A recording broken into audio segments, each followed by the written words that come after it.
Ooh, spooky. Let's go see what these guys are all about.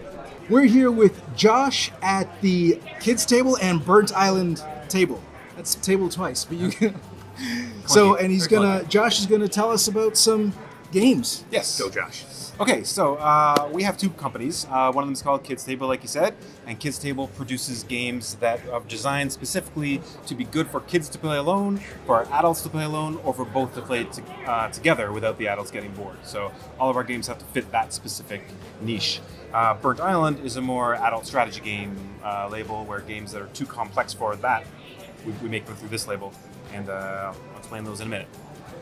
With Kids Table games, the games that we have are Food Fighters, and Food Fighters is a two-player battle game where that's right here, a two-player battle game where you are food fighters. So the base game is meats against veggies, and it's a cool little tactical battle game.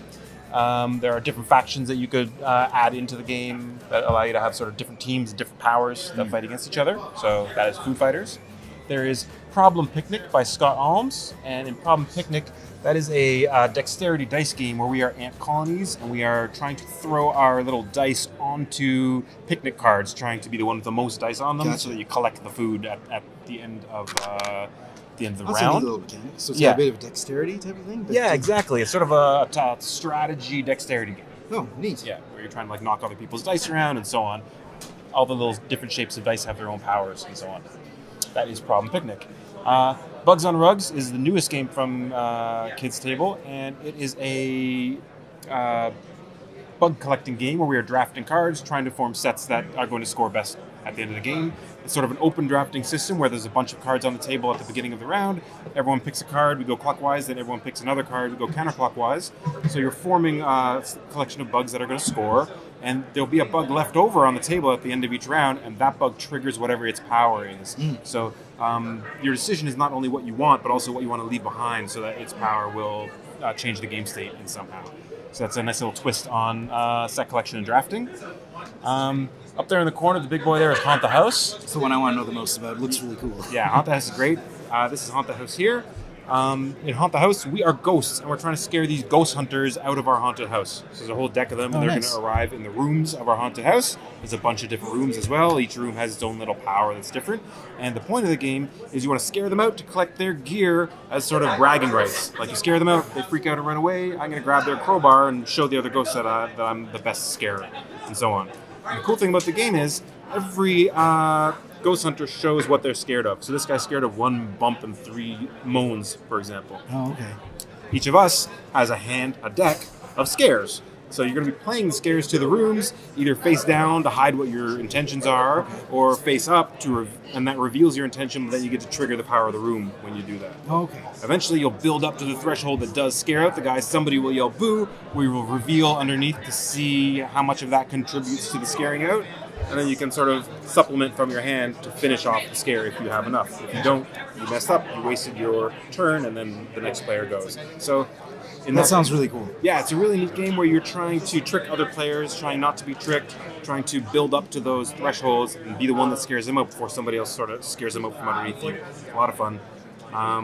There's also this deck of phantoms in the game, and phantoms are a whole bunch of different action cards that you can obtain during the game, and they provide little rule-breaking powers as well that let you change what's happening on the table. Phantoms are a really cool aspect of the game. And that is Haunt the House. Excellent. That sounds like a lot of fun. Makes me want to have kids. Yes. I know I don't need them to play this. No, but it seems like it'd be a lot of fun to play with kids, especially the Haunted House one. Right, that's the thing. We've really worked hard to try to get people to understand that these are not kids' games, but they're games that kids can play. Yeah, which is... This is super awesome. Yes, all of these games are totally fun and playable by groups of adults or kids or both together, and that's the whole thesis behind the company. Sounds great. Yeah. Let's hear about some. All right, Burnt Island. Burnt Island produces games that are easy to learn but offer rich and complex play experiences. So the first thing that we did was the re-release of Endeavor, which is a game that's about a decade old, but we made it bigger and better. It's called Endeavor Age of Sail. It was a huge Kickstarter success, and now it's available in resale as well. We are sort of colonizing powers spreading out across the globe, trying to be the first ones into different parts of the world, draw resources to build your engine, make yourself better at doing that, and have the best and most successful society at the end of the Age of Sail. I like that the whole nautical chess theme you got going on here. Thank you very much. The first game was about this big. It was only only that size, and it was styled like a map case, like a weathered map case. Oh, yeah. So when we got the bigger box, I was like, well, what can we turn this into? So we made it into I'm a big sea fan chest of the instead. pirate sea theme. Oh, Like, yeah? I'm a big fan, but I've never actually played games like that, so I'm just starting to get into it. Right. So anything looks nautical, Right. I'm in. Well, that's the one for you then. That is Endeavor, Age of Sail. Super awesome. I love it. It's our favorite game. That's why we went out of our way to get the license for it and be able to do a new version. That's great. In the Hall of the Mountain King, this just finished a Kickstarter run, so this, you can probably tell, is just a prototype that's sitting here. We are demoing it. This is a fantastic new game by two Vancouver designers and named Jay Cormier and Graham Jans. And in this game, we are trolls, and we are returning to our ancient mountain home, trying to sort of carve out the ruins of our mountain home and bring it back to its former glory. So we're competing with each other to be the one that gets the most glory and becomes the Mountain King at the end of the game. That's in the Hall of the Mountain King. All right. Yeah, and that's the two games that we have from that company.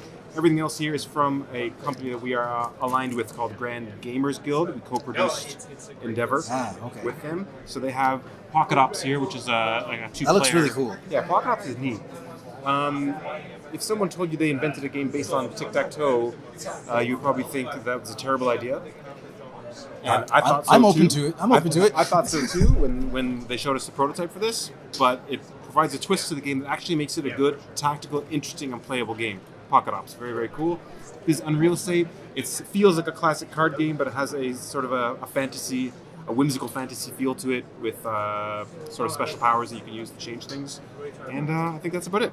All right. Okay, awesome. Okay, cool. Well, thanks, Josh, Thank you. and good luck at the show. Thank you very much. Let's go check out the rest of the show.